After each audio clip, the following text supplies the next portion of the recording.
Hey, Ashley, can you guess what I'm hungry for? I don't think I can. Chimichangas! Because your geek history lesson on Deadpool is now in session. Waka waka.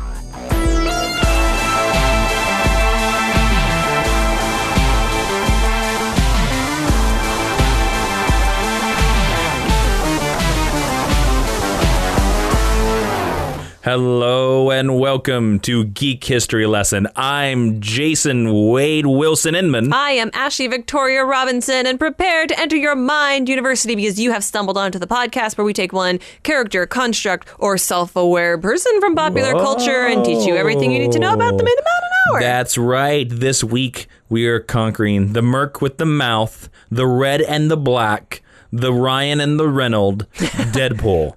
That's right. The Marvel Comics mutant character with a mouth that is so crazy it has been made into video games and a movie that is right around the corner. Cool. So we're going to tackle Deadpool. This was suggested to us by Mark McDuffie, student of the Mine University. Also with an alliterative Ryan Reynolds-esque name. I know, right? So let's not waste any time on Deadpool.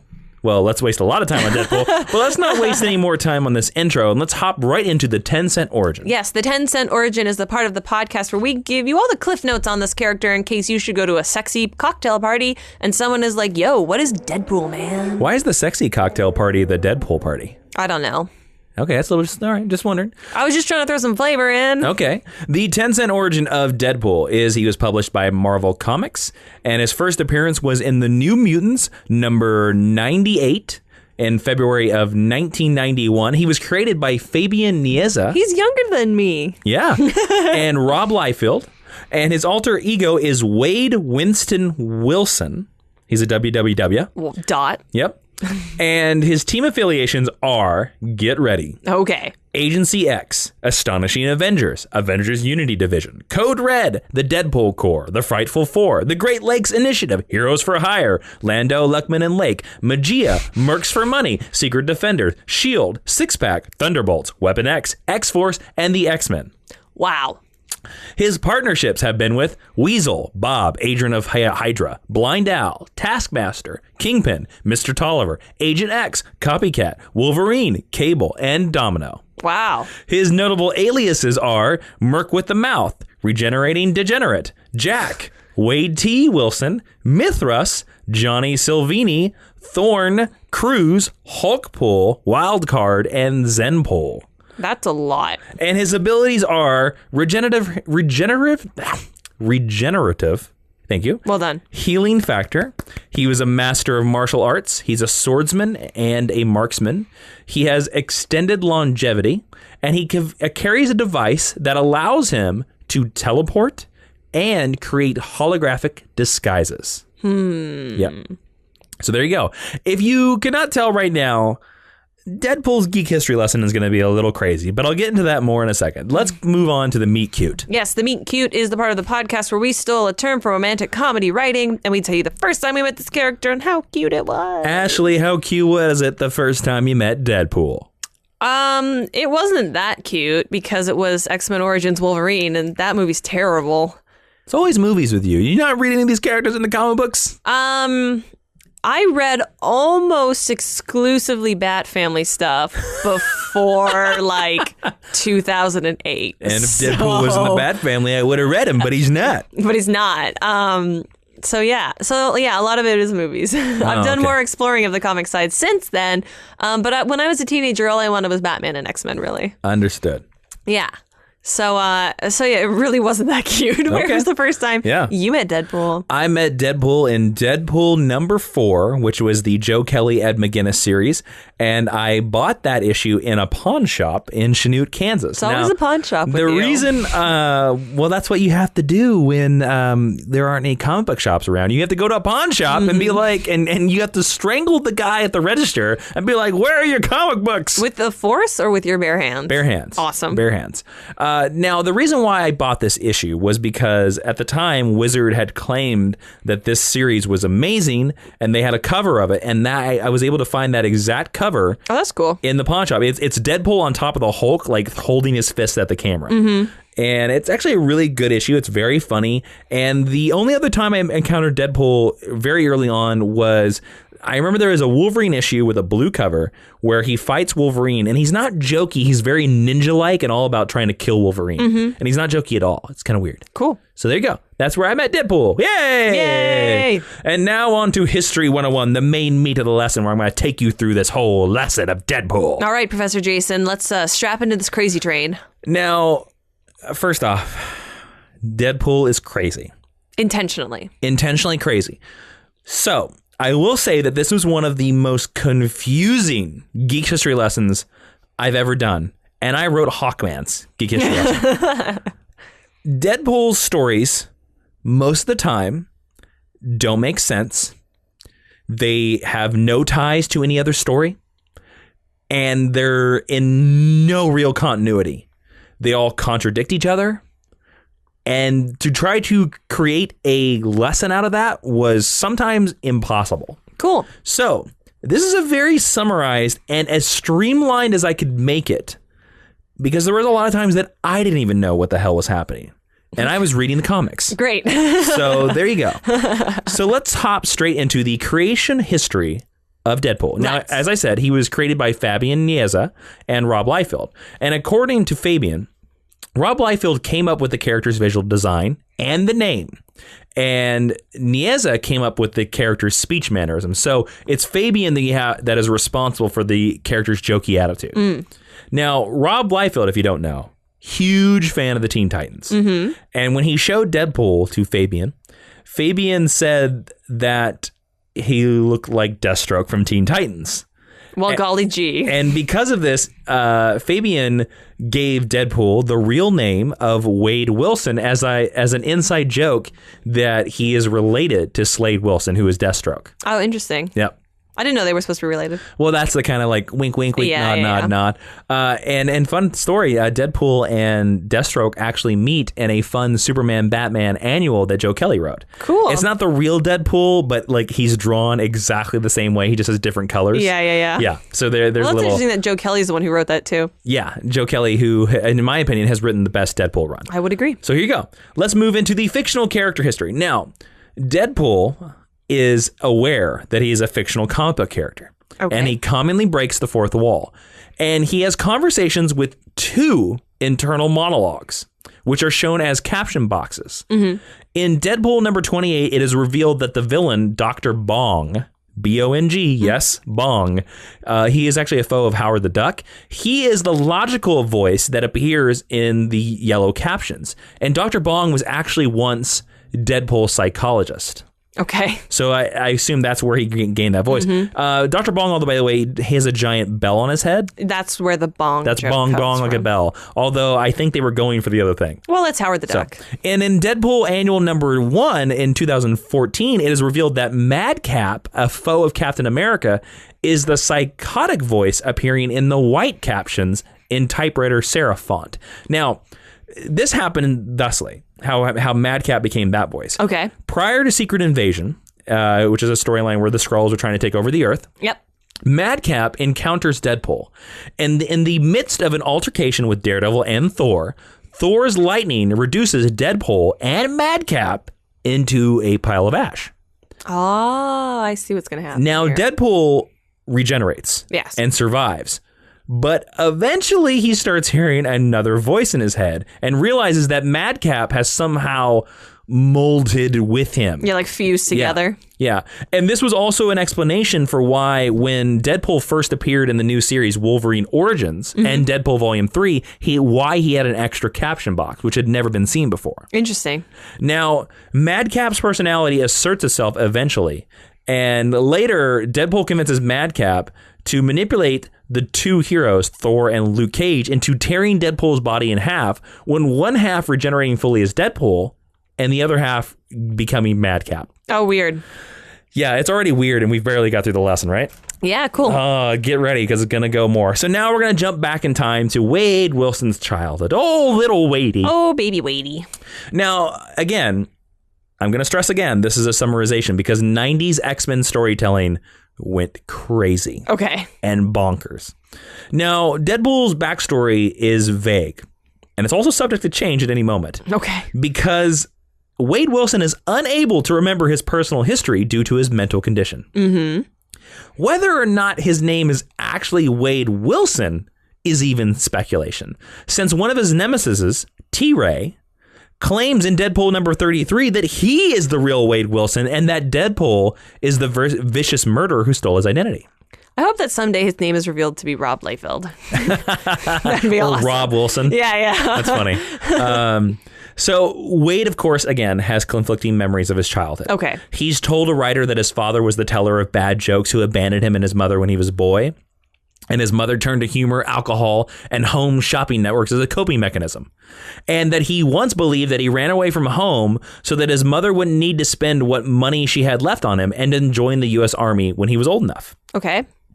However, it was eventually revealed that his parents were actually still together, living in Canada, and had kept Wade's room just as he'd left it. But Wade himself did not recognize the house or his parents.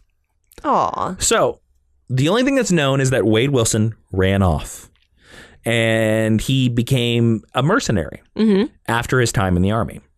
And in America, Wade met and fell in love with a mutant teenage prostitute named Vanessa Carlisle. It's Carlisle? Well, it might be, but it's Carlysle. Carlisle, probably. Carlisle. Okay, let's just call it Carlisle. With whom he shared dreams of a better life with her. But soon he got cancer. And Wilson broke up with his girlfriend, Vanessa, rather than force her to remain with a terminally ill man. And he even gave up his chemo treatments to not prolong things. But soon, old Deadpool got some hope from Canada, baby. Okay. Wilson became a test subject in Department K's branch of the joint U.S.-Canadian superhero enhancement program, the Weapon X program. Yep. We know that. Yep. And his cancer was temporarily arrested via the implantation of a healing factor derived from a Department K agent known as Wolverine. Dun, dun, dun. Now, the healing factor was given to him, and although it made his normal cells as well as his cancerous cells unable to die, which explains his scarred appearance underneath the suit. Yeah, some artists make him really gross. Yes. So it is said that his scarring is what's left over of his cancerous cells, and they're now bound to the healing factor, so that in a sense, his cancer is actually his healing factor. So he'll never be in remission. Exactly. Interesting. So he'll never be in remission. He'll just be just enough living. Yeah. Okay. So that explains his scarred appearance. So Wilson became active in a covert field unit alongside the near invulnerable hero named as Sluggo and the cyborgs called Kane and Slayback. And then eventually Vanessa, his ex-girlfriend, later joined the team after she manifested mutant shape-shifting abilities and started calling herself Copycat. So they were sort of reunited. That's nice. During one mission, Wade Wilson killed his teammate Slayback. And as a result, he was rejected from the Weapon X program. And he was sent to hospice, which was the name of a government facility where failed superhuman operatives were treated. Interesting. However, unknown to the Canadian government, the hospice's patients were served as experimental subjects for Dr. Kilbrew and his sadistic assistant known as Ajax. Now, the patients had been placing bets in a Deadpool. I see what you've done. As to how long each subject would live at the hospice. And Kilbrew subjected Wilson to various torturous experiments. Over the due course, during his time in hospice, this is where Deadpool starts going wacky. Wilson formed a romantic relationship with a cosmic entity known as Death, who regarded him as a kindred spirit. Okay. Over the course of this relationship with the abstract concept known as Death, another patient called Worm was killed by Ajax. Now, Worm was Deadpool's very close friend. Sure. And Deadpool and Ajax got into a fight, and Ajax killed Deadpool by tearing his heart out of his body. However, Wilson's thirst for vengeance over his friend Worm's death was so strong that it jump-started his healing factor, regenerating himself a new heart. But still not curing his scar body. Right, but new heart. Wilson escaped, attacked the guards, made his way to Ajax, and shot Ajax in the heart with 2 automatic rifles, leaving him for dead. And then gave himself the name Deadpool. And he escaped from the hospice and let all the other patients free. So he's now called Deadpool. He has this really cool costume, and he's going back to his mercenary ways. And he crosses paths with Hammerhead. Ashley, who is Hammerhead? Hammerhead is a character in the Marvel Universe. Very specific.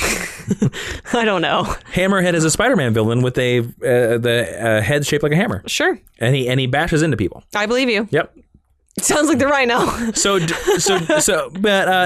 during his mercenary ways, he crossed paths with Hammerhead. Okay. He worked for the Kingpin, and he fought Wolverine for a bit. Why couldn't you ask me who the Kingpin is? I know who the Kingpin is. Yeah, everybody knows who the Kingpin is. It's all right. Some years after escaping the hospice, Deadpool, perhaps seeking compensation for the injuries inflicted upon him by Killbrew, he returned to the Canadian government, and he was treated by Dr. Walter Lankowski, also known as Sasquatch of the Canadian super team Alpha Flight. Hey! Yep.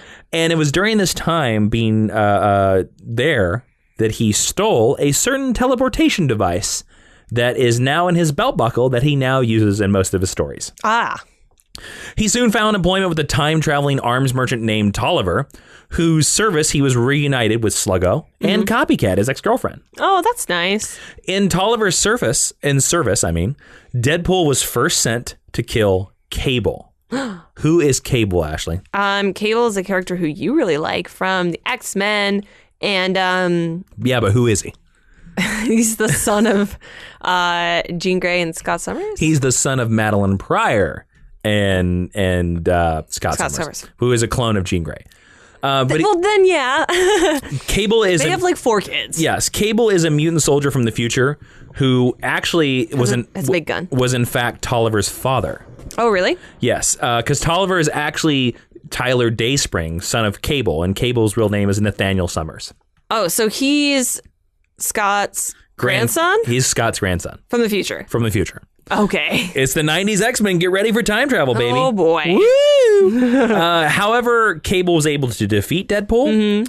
And because Cable had a team of New Mutants under his charge, they were called the New Mutants. And Cable soon renamed them as X-Force. After that, Deadpool helped X-Force member Siren against Juggernaut and her uncle Black Tom Cassidy. And who was forced to kill Killbrew into their service. Now, Deadpool developed a strong attachment to Siren, who only partially returned his feelings, and he had a strong crush on her. Ashley, do you know who Siren is? I have no clue who Siren is. Well, Siren is an Irish lass with the ability to sonically project her voice, and she wears a yellow and black cape after her father, Banshee.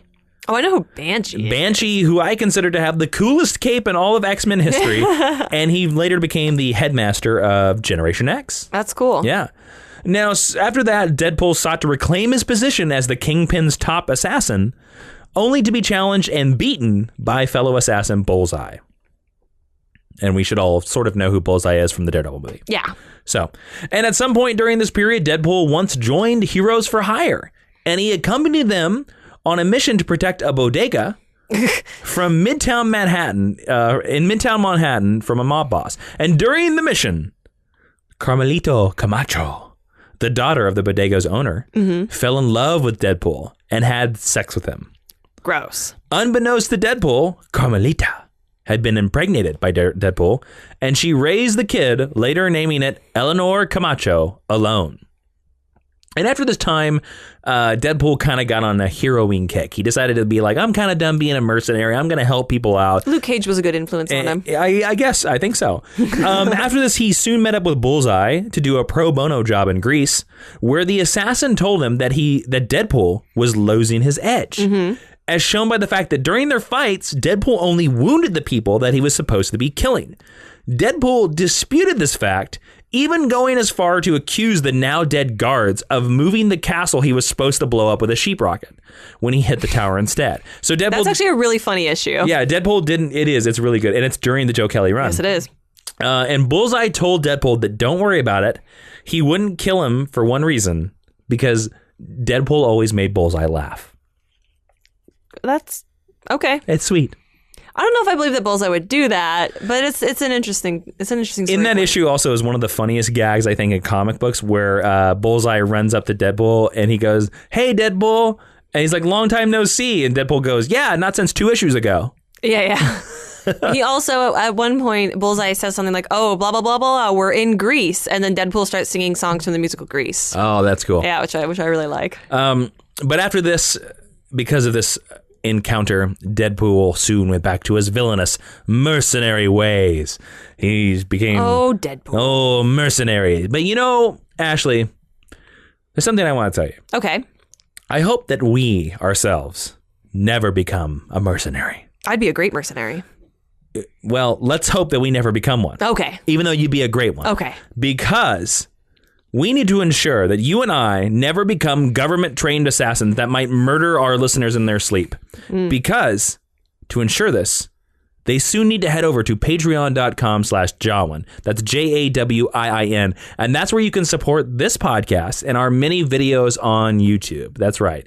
And don't worry, we're not going to just kill you in your sleep for not supporting us, but you get some cool perks for helping us avoid a life of government enslavement. Ooh. For $3 a month, you get Geek History lessons early. And a day early. You get to listen to these episodes early. For $5 a month, you get Geek History Lesson Extra, which is a Patreon-exclusive podcast every week that's only on Patreon. What? So why don't you help us avoid turning into a mutant assassin and support Geek History Lesson at patreon.com/Jawiin.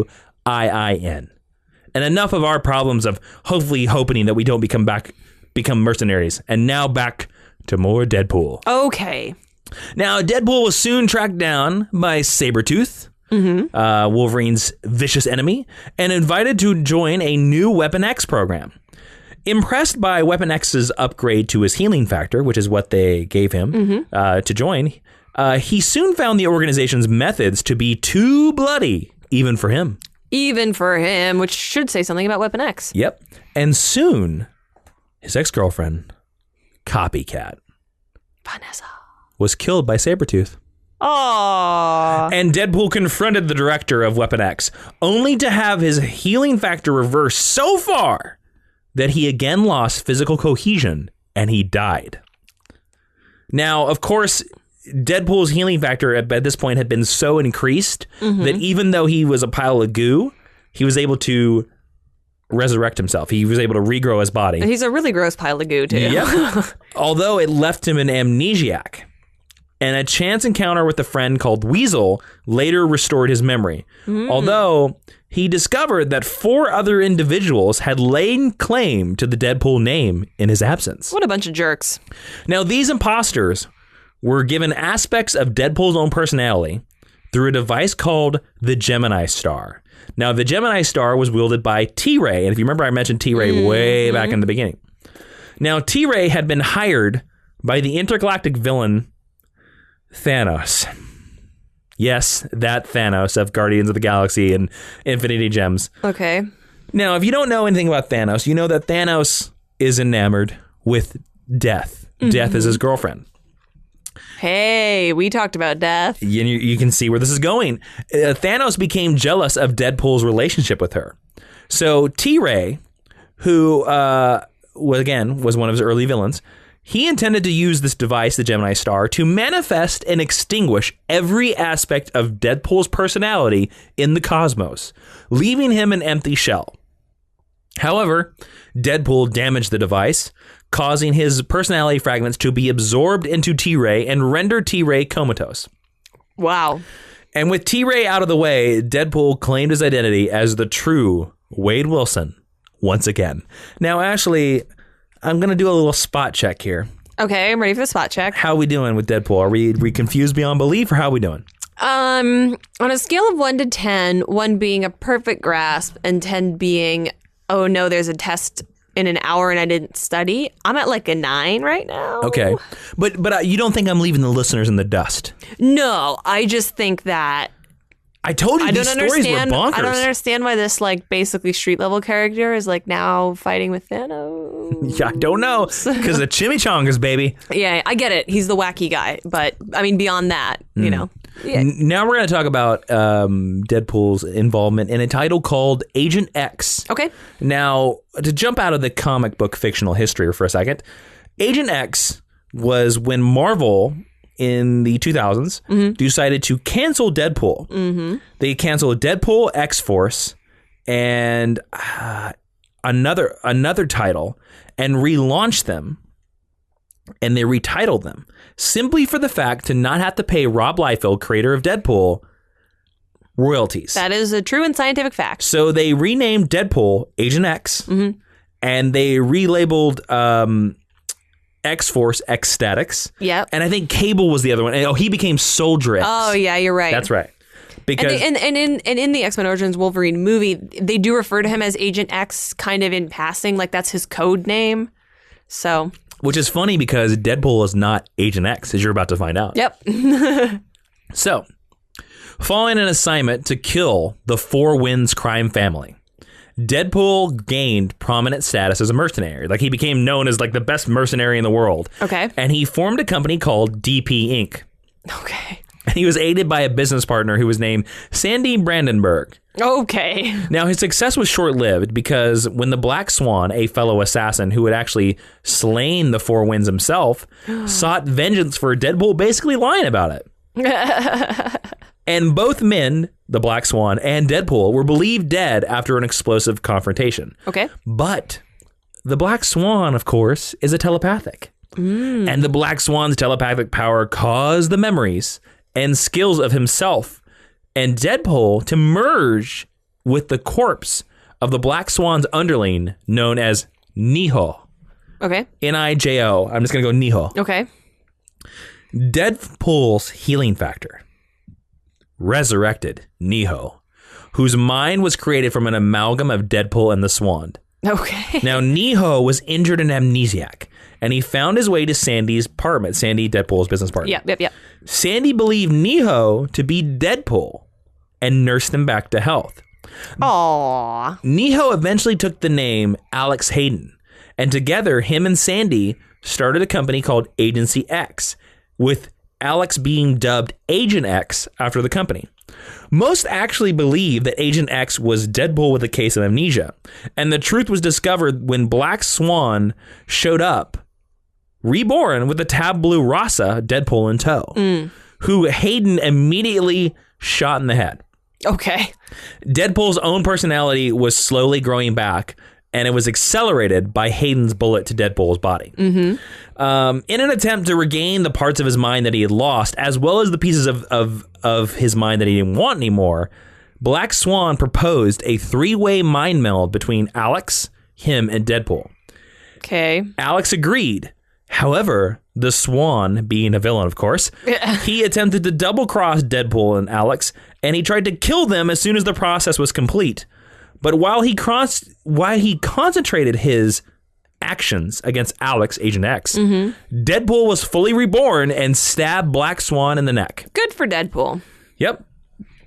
And then that's it for basically Agent X, the book. And we have the buddy book Cable and Deadpool. And it appeared. Yeah. Which, by the way, I read some of these issues in research of this, and Cable and Deadpool has some great art. Oh, really? Yeah, some really good art. Oh, that's cool. Yeah. Both Deadpool and Cable soon became involved with a terrorist plot aimed at unleashing the shape-shifting facade. Sorry. I don't know why I said facade. I'm an idiot. I'm so bamboozled by this research. Oh my God. They wanted to stop the shape-shifting facade virus upon the world. Both became infected with the virus, and it merged with their DNA structures, being the only way they could survive. As a result, each man, Cable and Deadpool, had some of each other's DNA inside each other. Okay. From then on, whenever Cable used his teleport to body slide, both he and Deadpool teleported together, and Deadpool was the same way. When he used his, Cable came with him. Sometimes literally, And by that, I mean a body slide by one resulted them in being badly reintegrated into a single body, forcing a messy separation thanks to the DNA shared with Wade. You say messy separation like they were married and it was messy when they broke up. Well, we had to contact our lawyers about the messy separation. As a result, the facade virus in his system, Deadpool's skin was temporarily cured of the hideous scarring. Oh. And the result was corrected when Cable, of course, shut down the facade virus worldwide. So he's like, I'm cured. And then Cable's like, nope, click. Oh. So there you go. Cable was achieving, after this, the peak of his abilities. And if you don't know anything about Cable, he is a massive telekinetic and telepathic. One of the most powerful mutants in the world. And eventually he was getting to the top of his powers. And he was seeking to become a world leader to usher in world peace. Cyclops, Scott Summers, was worried about his son. And he hired Deadpool to find and assemble pieces of a teleporter that could stop Cable. That, if in some case, Cable kind of screwed up. Okay, it doesn't sound like he believes in his son. No, not at all. In an attempt to unite the world, Cable deliberately set the world leaders against him by threatening to throw all their missiles into the sun. And Deadpool and the X-Men mounted an attack on Providence. That was the island or the base of Cable. Whereupon Deadpool promptly turned on the X-Men and sided with his buddy Cable. Yeah. Deadpool would later rescue Cable again, teleporting through several alternate worlds to retrieve him when Cable became lost. And Cable eventually returned the favor by repairing Deadpool's brain damage before his powers burn out once more, leaving Deadpool's personality and powers in check. Okay. So it's kind of funny that these two started out as enemies and sort of have become like buddies. Like buddies. Yeah. And now the Superhero Registration Act came into law from Civil War, telling all those heroes, you better license up or we're going to put you in jail. Yep. Deadsill and Deadpool decided to try and get hired to be a S.H.I.E.L.D. licensed bounty hunter. That sounds like a good plan. Yep. And he wanted to hunt down other superheroes and try to get them to register with S.H.I.E.L.D. His initial attempts were unsuccessful. But he was hired nonetheless, eventually being ordered by the President of the United States to hunt down Cable. I just want to take a break and imagine that Barack Obama is ordering Deadpool to hunt down Cable. Well, at that time, it would have been George W. Bush. Yeah, but it's funnier if it's Mr. Obama. Mr. Deadpool, will you hunt down this Cable guy? Actually, I retract that. I believe that Bush would allow Cable to go, or allow Deadpool to go. Yeah, Barack would be like, now, Deadpool, we realize that you are a person that can stop mutants. We would like you to hunt down the mutants. Go make it so. All right. There you go. That's my best Deadpool. So the president sent Deadpool against Cable, and Deadpool was unsuccessful. Didn't find him. He soon had a bunch of other adventures working again with Agent X, Alex, and then the Skrull invasion happened. The Skrull invasion from Secret Invasion, where the Skrulls were everywhere and tried to take over the world. Basically. Wade Wilson was held captive, and he was trained by the Skrulls to embrace his insanity as to be able to better handle his regenerative abilities. They were the ones who trained him to embrace his insanity? He escaped when the Skrulls turned on one another, and he transmitted stolen intel files to Nick Fury from the Skrulls. However, these files were intercepted by Norman Osborn, who eventually led the Avengers and Hammer, which was Norman Osborn's shield. But since Fury never received the data, Wade Wilson went unpaid for his efforts. And Wade Wilson was so pissed about this that he traveled to New York with the idea that Osborn should have paid him for that intel that he transmitted during the Secret Invasion, and attempted to break into Avengers Tower when it was occupied by Norman Osborn and the Dark Avengers. Now, Osborn had been ready for him with a trap and sent the Thunderbolts to intercept him. Okay. Who are the Thunderbolts? The Thunderbolts are like a team of bad guys. They basically are. They're a team of bad guys. Bad guy Avengers. Sort of, yep. Now, Deadpool was able to disable all of the Thunderbolts with the exception of Black Widow, who he began to fall in love with. And while professing his love to her, he was shot, but of course he later escaped. Right. Soon, Deadpool would join X-Force. Not the Cable one, but the dirty killing Black Ops one. Ooh. Now, this was a team that was assembled by Scott Summers during some crazy X-Men stuff. And it was the idea that they would negate threats to all the X-Men, but they would be secret. So, and they were their team that was proactively trying to eliminate threats to the mutant race. Yeah. And the rule was that nobody in the X-Men could know they exist. Exactly. And they're the Black Ops team. And after one of their first missions, which ended with the team killing Apocalypse. Now, Apocalypse at the time had been reincarnated as an innocent child. And Deadpool called a meeting to discuss his moral doubts about killing a child. Because here's the thing about Deadpool. He may be crazy, he may be insane, but he has a strong moral compass. Well, I would argue that most of the heroes do, but it's just interesting that with Deadpool, they managed to maintain it in light of all the insanity. Exactly. Now, during this meeting, Archangel told Wolverine that despite being employed by Archangel for over a year, Deadpool never cashed any of his checks for his services with X-Force. After leaving X-Force, Deadpool tried to kill himself. I imagine that would take a lot of effort. Yep. He also fought an evil clone version of himself called Evil Deadpool, and he eventually was cured They of... just called it Evil Deadpool? Evil Deadpool. All right. Not even pool dead. And he was eventually cured of his scars, and his healing factor was turned off. Okay. And after his healing factor was turned off, Wade Wilson claimed he felt more alive than ever. However, after a harsh beating from the Intelligentsia, a weird villain team, Wade realized that he had let his ability to heal compensate for his skills. So he decided to ask the Avengers villain Taskmaster in his training to train him. Okay. Taskmaster asked Wilson to help him steal Pym particles from S.H.I.E.L.D., which he eventually allowed, but Taskmaster actually allowed the villain Black Box, who was actually a weird psychic who was trained by Professor X, to study Wade Wilson during this time to help him prepare for his vengeance against Wade Wilson. Ah, interesting. And Taskmaster even let Black Box know that Wade Wilson had lost his healing factor. But eventually Wade was able to defeat the villains recruited by Black Box, and this included the villains Black Box, Black Tom, and Black Swan, all the villains named Black. I see that. Yep. But during this battle, his face was burned and he was disfigured again. Oh. Yep. And Deadpool had some more adventures, and then Axis happened.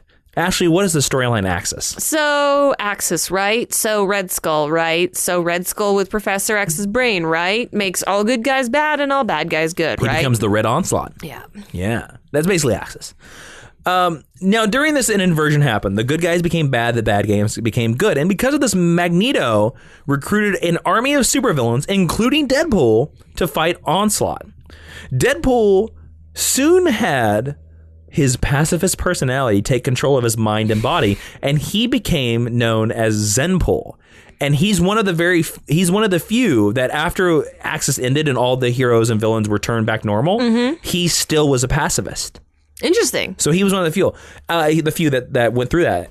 When Wade soon discovered Evan Sabanur, who was the young child clone of Apocalypse, this young child clone of Apocalypse had become Apocalypse fully during Axis. And he was planning to detonate a gene bomb to kill everyone who wasn't a mutant on the planet. Wow. Wade tried to convince him into becoming good again. Oh, Wade. And he also helped the Astonishing Avengers stop the inverted X-Men. Uh-huh. And of course, he was flipped back to his old personality. But soon, Deadpool died. Oh. In Deadpool number 250. Issue number 250 was actually technically issue number 45, but was so named because it was the 250th issue that Deadpool had ever had a solo series in. Yeah, and it was like 100 pages long. It was a really big special anniversary edition. In that issue, he, along with his family and friends and everyone on Earth, are killed when the Earth collides with an alternate universe's Earth during the beginning of the Secret Wars. And Deadpool laments that Secret Wars should have stayed an Avengers event, but then dies at peace.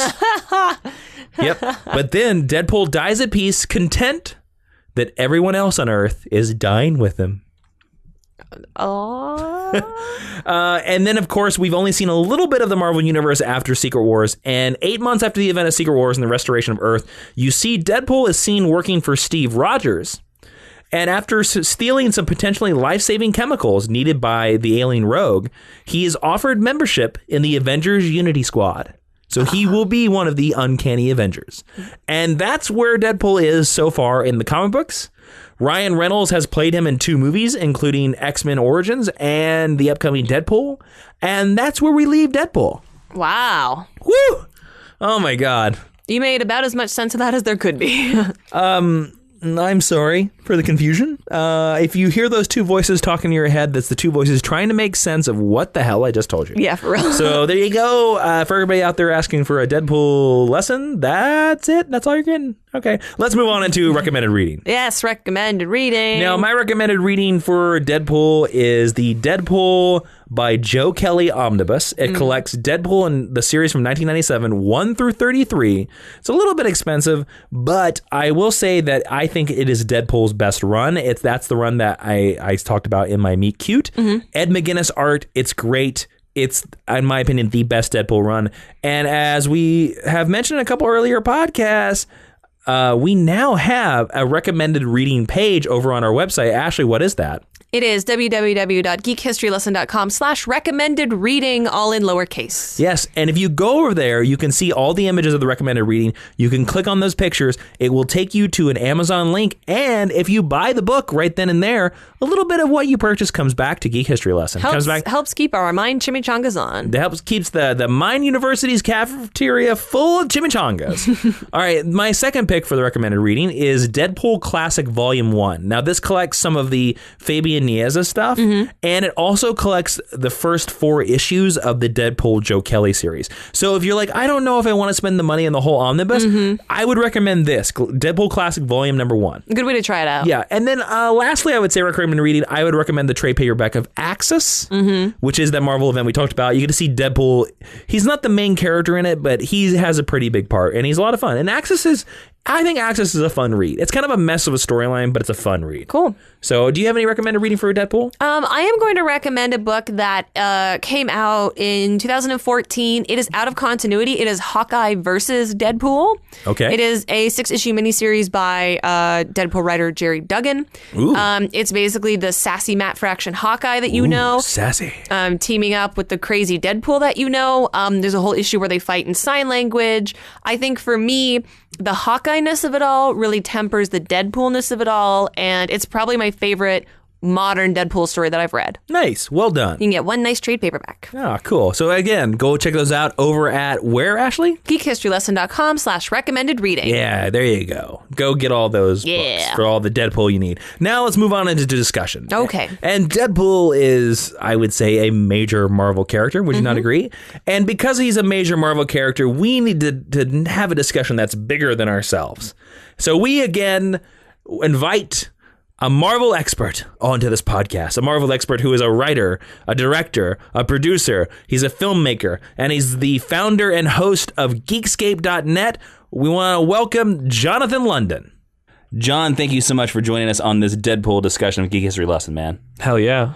I want to ask you, hell yeah, or hell yeah, chimichanga? Chimichangas. I want to ask you, why do you think Deadpool is still popular now and hasn't disappeared like some of the other X-Men supporting characters that were introduced in the early 90s?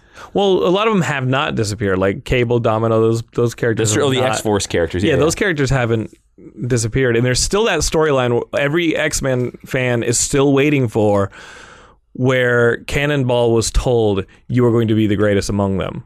I was like, all right. Still hasn't happened. Still waiting for Cannonball to like, and I love Cannonball. I'm like, oh, cool. Like he's from like West Virginia backwoods. Yeah. Okay, great. Let's make him a character, a hero, and bring him up to like the upper echelon of X heroes.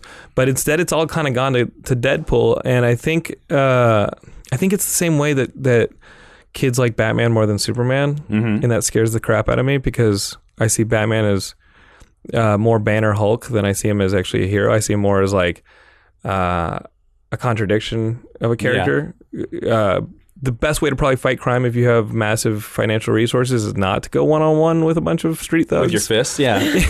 And like build stuff. Like it's probably a more broad strokes approach of investing properly in the infrastructure of a city or global economy. Or inventing new technologies that can actually help people. Yeah, let's do that. Let's try and educate people, maybe eliminate crime. But no, let's go out and punch people in the face. So I always think of Bruce Wayne as like that character who's like just waiting to like break something, and vice versa. Batman's like, God, I hate being Bruce Wayne, but without Bruce Wayne, I have none of these toys that I can use to cripple people. Right? So I actually think Bruce and Batman and Deadpool? Batman, they hate each other. Oh. So Deadpool to me is like that edgy marriage, but in a complete unapologetic way, where it's like, you know what, we are as edgy and badass as Batman, but we're cranked to 11 and we're just gunning for it. So if you call both those characters, I put them in a category called Hot Topic Heroes. Mm-hmm.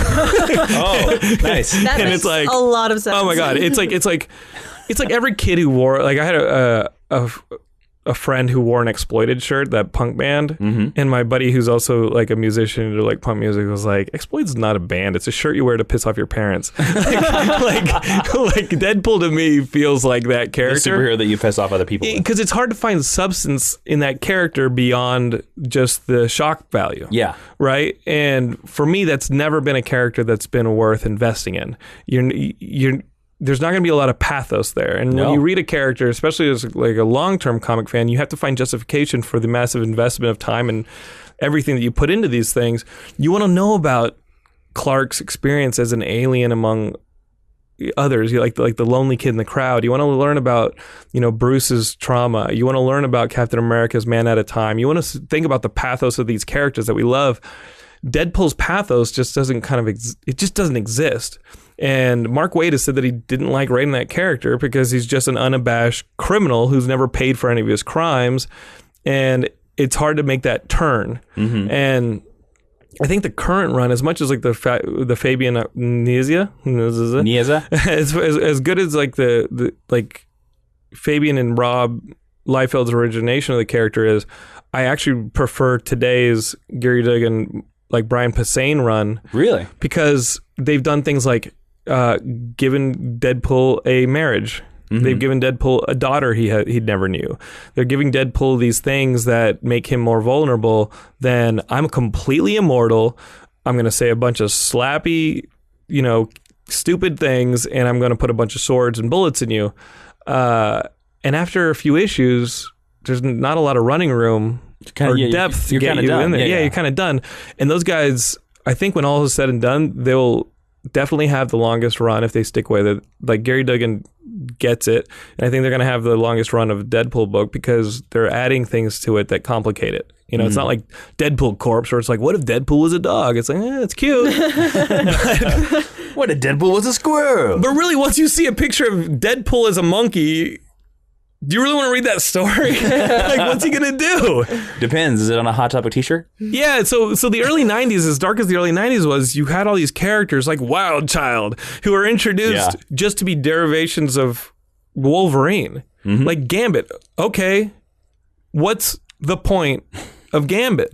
Yeah. Other than he's edgy. Well, that's what you have Wolverine for. And like, he's not edgy enough. There were so many 90s characters, Deadpool included, where you're like, what's the point of you? That's what Wolverine's for. That is all what Wolverine is for. Scott's the Boy Scout, Wolverine is the bad guy, and Colossus is in Nightcrawler the soul. He's the commie. Like they're the soul. No.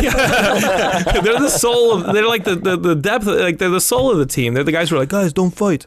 We have accents. Fighting has destroyed our countries. So when you think of Deadpool, that's kind of my first impression. Is damn, that came out of a dark time. It has survived because ticking off your parents has always been something that high school kids need to do. Mm-hmm. And Deadpool's been right there. I mean, those are the most annoying people at conventions. Yes, the Deadpool people? They're the worst. Yeah. They are the worst. They're closely followed by the Harley people. Yes. The worst, like, it makes you not want to go to a convention because some guy's going to be like, photobomb, zoinks. I'm like, yeah, you know what Deadpool would do right now? Walk into traffic, please. Because if you really want to cosplay as Deadpool, he's pretty self-destructive. Yep. Please. And he's literally come back from death so many times. Let's do it. Yep. Yeah, I mean, he married Shakla or whatever, the queen of the undead.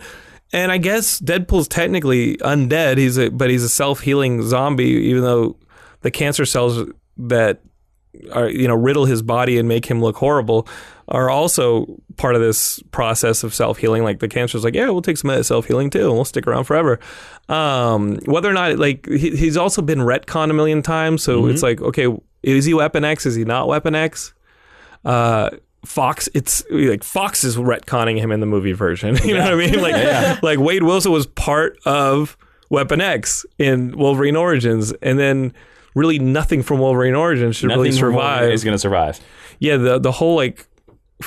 I have a feeling Days of Future Past killed Wolverine. The movie killed Wolverine Origins. And killed X3. Those were their two things. Well, that's what it was designed to do. But there's that really weird scene that I have pretty big problems with, and I do actually really enjoy Days of Future Past. I think it's really awesome, but there's some logic problems on a character level that drive me crazy. It's like, oh yeah, let's go, Magneto. Like you guys need, like Wolverine needs to go back in time and stop this bullet. Let's kick off the guy on the team who stops bullets miraculously by slowing down time and like going really fast. Like, wait, what? And then had like, I don't know, Magneto not bent that bullet to tear through Raven's arm. Like, I guess they wouldn't have had her blood. They'd been fine. They would have been totally fine. And then, so talking about Weapon X, the weird part of that story is when Magneto wraps him up in metal and chucks Wolverine into the ocean. You think what you think Stryker fished him out, and that Stryker was going to take him to start Weapon X. Weapon X. Yeah. And then there's that really cute wink that it's Raven that fished him out. And she, for a fact, is not going to go start Weapon X because she hates the torture of mutants. She's horrified and sickened by it. So I'm like, okay, so where in the current, not retcon Marvel, like Fox X-Men universe, is Weapon X happening? And where's Deadpool going to be in all that? Because it seems from the trailer that they're trying to weave it into the successful Fox X-Men universe with Colossus and Warhead and all this stuff, but we'll see. We'll see what their explanation of Weapon X is. Well, another question I have for you is that when Deadpool love Daredevil. I love Daredevil too. Let's just talk about Daredevil. I love Daredevil. Second only to Spider-Man, of my favorite heroes. Deadpool, when he first showed up, he was more serious. Like he was a villain. Yeah, and he wasn't joking. And I remember even there was a Wolverine issue that I read where Deadpool just shows up and he barely talks in it and just kicks Wolverine's ass. Sure. Would you prefer that they left him serious? No. Or do you? So you like? Sorry, you like I couldn't even wait for you to finish that. Yeah, like there's so many pregnantly serious characters. No, Deadpool's whole thing is that he breaks the fourth wall and he talks to the reader, and he's that. I mean, if he has one thing that's unique about him as a Hot Topic hero, because all those Hot Topic heroes become so redundant after a while because their depth are zero. It's that he does that, and there have been some saving graces in his run because of that. I like that. It's entertaining to me because Spider-Man doesn't talk to the reader. No, like there have been some times where you're like, wait, did Spider-Man wink at me? But for the most part, like Peter Parker is getting kicked around by God way too much for him to like have any fun with it. Yeah. Like Spider-Man tries to have fun with it. There was a recent issue where Spider-Man was talking about, his attitude being like almost like a weapon against the villains because like they see you doing so well and like it gets them demoralized. And I get that for Spider-Man, but Spider-Man's not crazy. Peter's not crazy. Peter thinks about everyone. Peter is the best among us. Mm-hmm. Wade, I don't know about Wade. Like he's crazy. He's the worst among us. But again, like Posehn and Duggan have given him things to care about, and that's really kind of started to show a little depth of the character. Whether or not they can do that to the point of avoiding a redundancy with characters that already exist who have people to care about and to protect.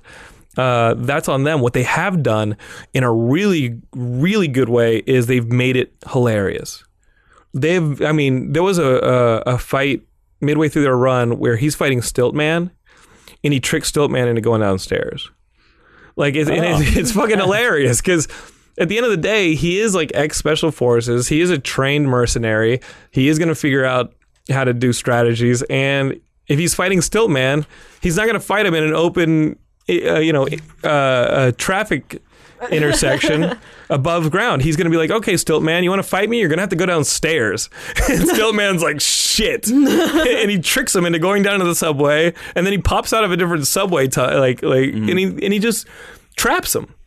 And he's like, okay, well, you're not tall anymore because you're stuck coming upstairs. I'm just going to beat the shit out of you and riddle you with bullets. Mm-hmm. And it's creatively funny. When you're reading Spider-Man and maybe like he's supposed to be saying stuff that's funny, but it's just kind of like quips that sometimes Spider-Man falls into dad joke humor. Mm-hmm. Yeah. Have you noticed that? Yeah, that's why I always like, but I like the gig that Brian Michael Bendis introduced into Ultimate Spider-Man, whereas that he would joke, but then all the villains would be like, that really? That's the joke you say? It's really effing hard to write humor. It's really hard to write humor.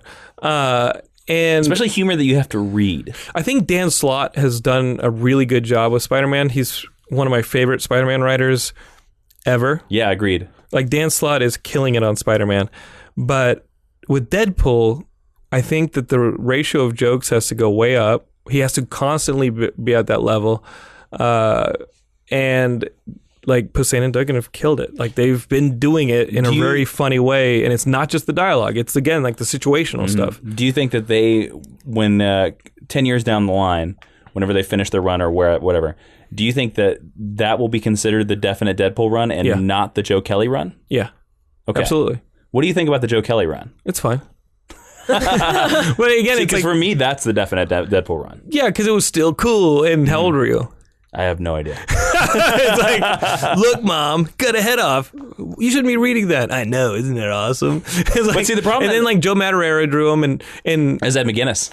Or Ed McGuinness. Yeah. Oh yeah, it was like Ed McGuinness is like one of his first gigs. It was one of his first gigs. Yeah. Ed McGuinness is really damn good.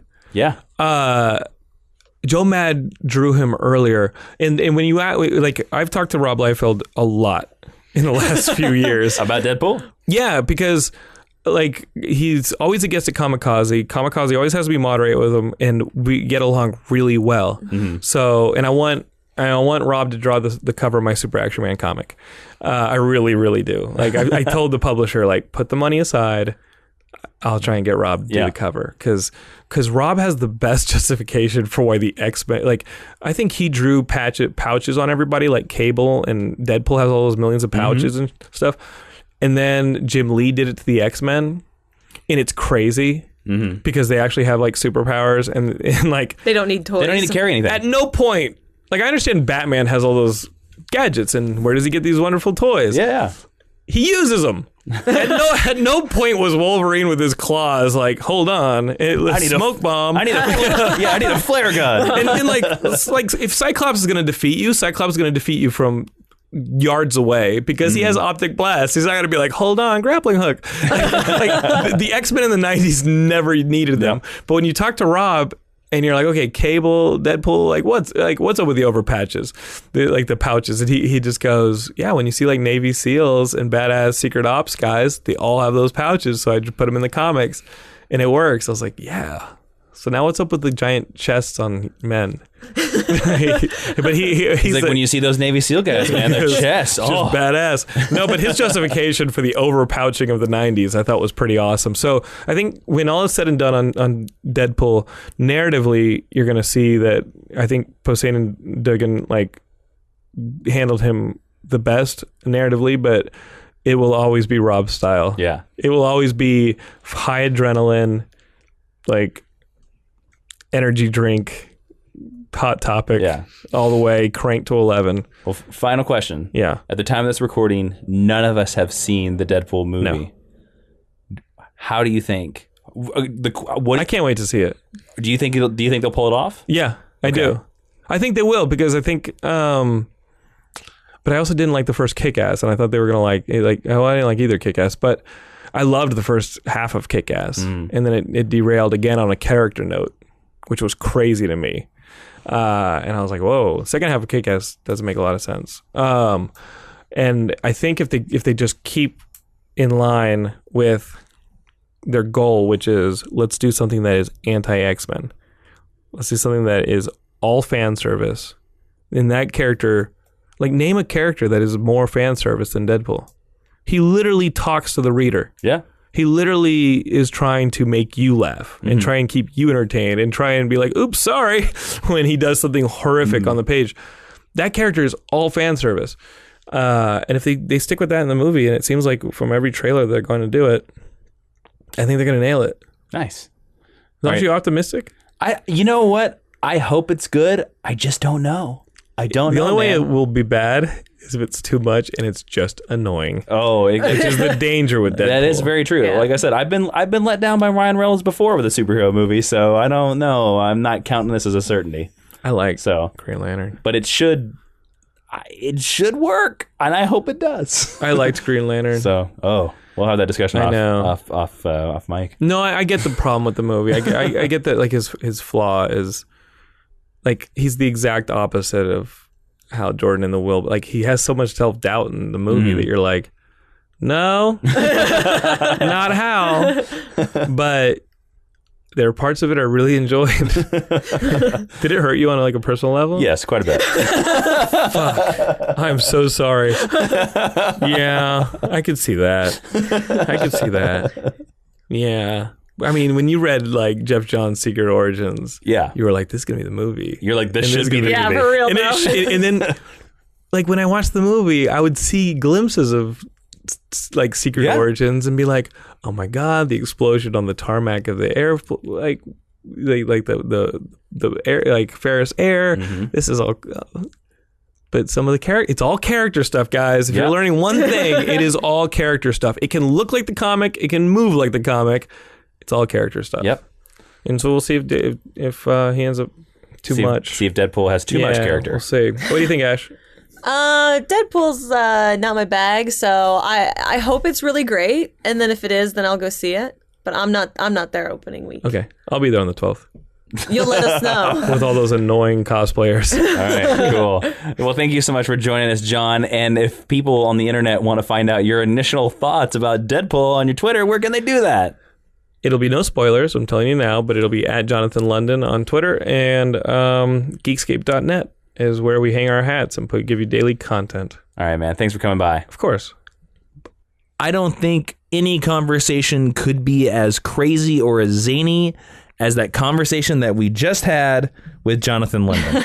We want to go follow him on Twitter and thank you guys. We want to thank him. Go shout him out on Twitter and tell him thank you for coming on Geek History Lesson. And be sure to include pictures of Deadpool so he's a reference to exactly what it is that you're talking about when you go and tweet him, since he's been on here twice now. He's one of our returning guests. Ooh, yeah. Fun times, fun times. Now let's move on and do the final part of our podcast, Yes. the teaching tweet. Yes, where Professor Jason, in 140 characters or less, sum up what you just taught us about Deadpool. Deadpool. He's red and black and has no feet if Rob Liefeld draws him. Can a copy be better than Deathstroke? Nope. That's it. I like Deathstroke. Wow. I like Deathstroke too. I like Deadpool, but I like Deathstroke more. I think that's fair. There you go. I mean, that's my unbiased opinion. Sorry. Cool. There you go. All right, that is it. We have reached the end of our show and all of our chimichangas. Deadpool is out in the movie theaters. Go see it. And if you want to know more about him, of course, you came to the right place. Thanks for listening. Stick around. If you want more Geek History Lesson, you can always listen to all our past episodes on iTunes, SoundCloud, and Stitcher. And please, if you would, take a second, go over there and give us a review, because it lets other listeners in the search engine find us. Actually, if they want to suggest other X-Men weird characters, like maybe we should do a Cable episode in the future, where should they do that? If you want to suggest that, you can do that at geekhistorylesson.com. Our asks are open, or facebook.com/geekhistorylesson. Yeah, you can find me on Twitter at Jawiin, Jawiin, and on YouTube with the same spelling. Also, you can find Ashley on Twitter at Ashley V. Robinson. And don't forget our Patreon exclusive podcast, Geek History Lesson Extra, at patreon.com/Jawiin. Still the same spelling. We're going to be talking about what X-Men supporting characters do we really love. So if you want to listen to that episode, you got to hop on over to Patreon. All that money helps keep the web server costs and everything we do to create this podcast down to a minimum, so we can spend it all on chimichangas. That's right. That's right. Thank you guys so much for listening. I'm Jason Inman. I am Ashley Victoria Robinson, and Professor Jason, would you kindly, straight to the audience, straight off the comic page, send us home. Go get your chimichangas now.